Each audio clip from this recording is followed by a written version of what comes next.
परीक्षा के लिए। तो इसका सही जवाब क्या बन जाएगा? इसका जो करेक्ट जवाब बन जाता है आपका C14 इस क्वेश्चन का आपका बिल्कुल करेक्ट जवाब होने वाला है। अगला क्वेश्चन आपसे पूछा गया है क्वेश्चन कि एटीपी मुख्य किस संरचना अवस्थित है? तो मोस्ट क्वेश्चन है, क्वेश्चन आप नोट कर लीजिएगा। क्वेश्चन नंबर 42 को आप सेलेक्टेड क्वेश्चन आप कर लीजिएगा, क्योंकि ये क्वेश्चन बहुत ज़्यादा आपसे आपकी परीक्षा में पूछा जाता है। इस क्वेश्चन की मैं बात ग्रुप डी नहीं, बल्कि ये क्वेश्चन मेरे प्यारे साथियों आपका एनटीपीसी में भी क्वेश्चन पूछा गया है, और यही क्वेश्चन मेरे प्यारे साथियों एएलपी में भी क्वेश्चन पूछा गया था। तो क्वेश्चन आपके लिए इंपॉर्टेंट है। तो क्या हो जाएगा? माइट्रोकॉन्ड्रिया इस क्वेश्चन का आपका करेक्ट जवाब होने वाला था। अगला क्वेश्चन पूछा गया है प्लेग स्थिरांक किसका अनुपात है? तो प्लेग स्थिरांक, जो मेरे प्यारे साथियों प्लेग स्थिरांक है ना, ये किसका अनुपात है? तो ये आपका ऊर्जा और आवृत्ति का अनुपात है। आपका ए विकल्प करेक्ट जवाब बन जाएगा। अगला क्वेश्चन पूछा गया है किस प्रक्रिया में मुक्त ऊर्जा सबसे अधिक कम होती है? तो मुक्त ऊर्जा जो है सबसे अधिक, यानी सबसे अधिक काम होती है, तो मुक्त ऊर्जा की बात की गई है, ये जो होती है मेरे प्यारे साथियों, इस क्वेश्चन का आपका बी विकल्प करेक्ट जवाब बनने वाला है।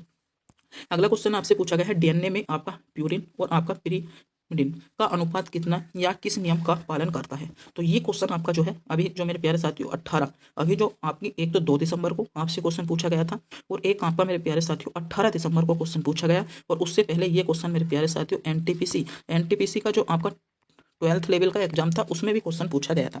तो क्वेश्चन नंबर 45 बार बार आपका रिपीट हो रहा है, तो आपका मैं मानता हूँ आगामी शिफ्ट के लिए भी इंपॉर्टेंट है, आपको क्वेश्चन के बारे में पता होना चाहिए। इसका सही जवाब क्या होने वाला है? तो आपका चार्क का नियम इस क्वेश्चन का आपका सही जवाब होने वाला है। यानी यहाँ पर बी विकल्प जिन बच्चों ने चुना है सही चुना है। बी विकल्प को चुनने वाले, सोचने समझने वाले सभी बच्चों का जवाब इसमें आपका करेक्ट जवाब बन जाता है।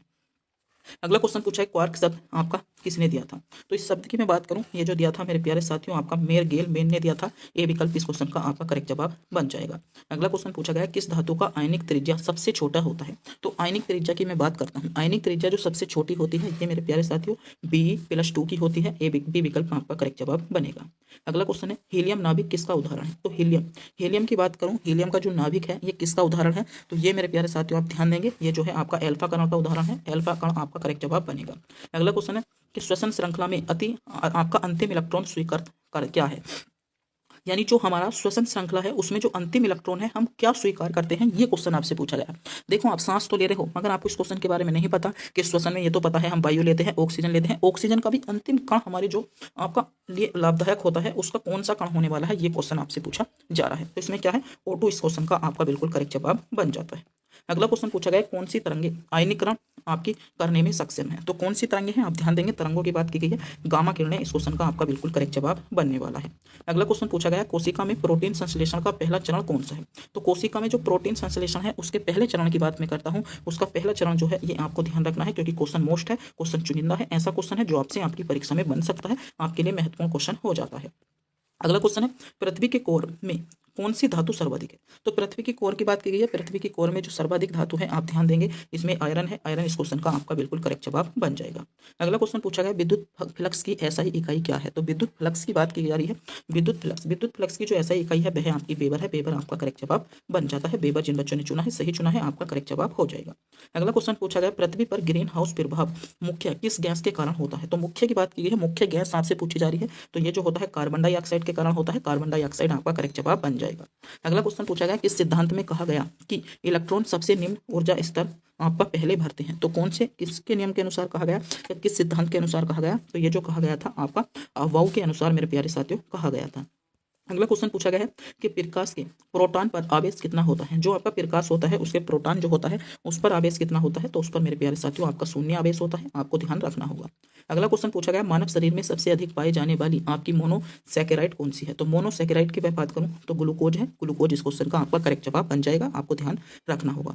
अगला क्वेश्चन देख लेते हैं। अगला क्वेश्चन आपसे पूछा गया है कि किस विकिरण का द्रव्यमान सबसे अधिक होता है? तो सबसे अधिक जो होता है आपका एल्फा विकिरण का होता है। एल्फा विकिरण आपका इस क्वेश्चन का करेक्ट जवाब बन जाएगा। अगला क्वेश्चन पूछा गया है किस विटामिन की कमी से रात में अंधापन होता है? तो रात में अंधापन, तो रात में जो अंधापन होता है ये आपका विटामिन ए की कमी से होता है। विटामिन ए आपका करेक्ट जवाब बन जाएगा। अगला क्वेश्चन पूछा गया टंगस्टन का उपयोग बल्ब में क्यों होता है? तो टंगस्टन का उपयोग बल्ब में क्यों होता है? तो टंगस्टन का उपयोग बल्ब में इसलिए होता है क्योंकि इसका उच्च गलनांक होता है, यानी बी विकल्प आपका करेक्ट जवाब बनने वाला है।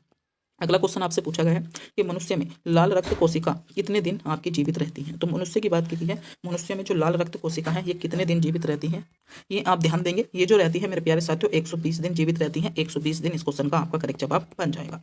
अगला क्वेश्चन है किस गैस का अपवर्तनांक सबसे कम होता है। मोस्ट क्वेश्चन है, चुनिंदा क्वेश्चन। क्वेश्चन आपको आपकी परीक्षा में पूछा भी गया है और क्वेश्चन आने वाली शिफ्ट के लिए महत्वपूर्ण भी होने वाला है। ठीक, क्वेश्चन में पूछा गया है कौन सी गैस ऐसी है जिसका अपवर्तनांक सबसे कम होता है। तो आप ध्यान देंगे सबसे कम जो अपवर्तनांक होता है वह आपका हीलियम का होता है, यानी He का होता है। इस क्वेश्चन का सी विकल्प के साथ आपका करेक्ट जवाब बनेगा।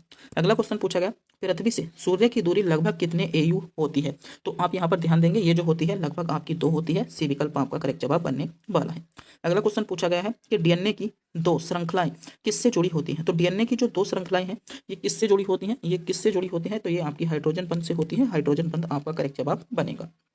अगला क्वेश्चन पूछा गया है किस आपका जीव में सबसे पहले नाभिक पाया गया। तो कौन सा जीव ऐसा है जिसमें सबसे पहले नाभिक पाया गया। सबसे पहले जो नाभिक पाया गया था ये आपका यूकैरियोटिक कोशिकाओं में पाया गया था और यूकैरियोटिक कोशिका पे विकल्प के साथ इस क्वेश्चन का आपका करेक्ट जवाब बनने वाला है।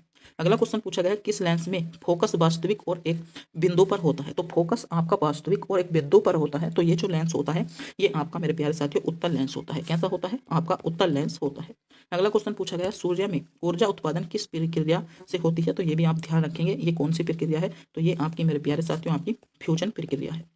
अगला क्वेश्चन पूछा गया है कि पृथ्वी पर सबसे अधिक प्रोटीन होता है। तो पृथ्वी पर मोस्ट क्वेश्चन है सबसे अधिक प्रोटीन। सबसे अधिक प्रोटीन की बात की जा रही है कि पृथ्वी पर जो सबसे अधिक प्रोटीन है ये होता है, ये आप ध्यान देंगे तो ये आपका साइनोबैक्टीरिया में होता है, यानी बी विकल्प इस क्वेश्चन का आपका करेक्ट जवाब बनने वाला है। अगला क्वेश्चन पूछा गया कोशिका में ऊर्जा का भंडार किस अणु में होता है। तो ऊर्जा के भंडार की बात मैं करना जा रहा हूँ तो ये आपका एटीपी में होता है। एटीपी आपका करेक्ट जवाब बनेगा। अगला क्वेश्चन पूछा गया है कि मनुष्य के शरीर में सबसे अधिक पाए जाने वाला तत्व कौन सा है। मनुष्य के शरीर में सबसे अधिक पाए जाने वाला तत्व आपका ऑक्सीजन है। ऑक्सीजन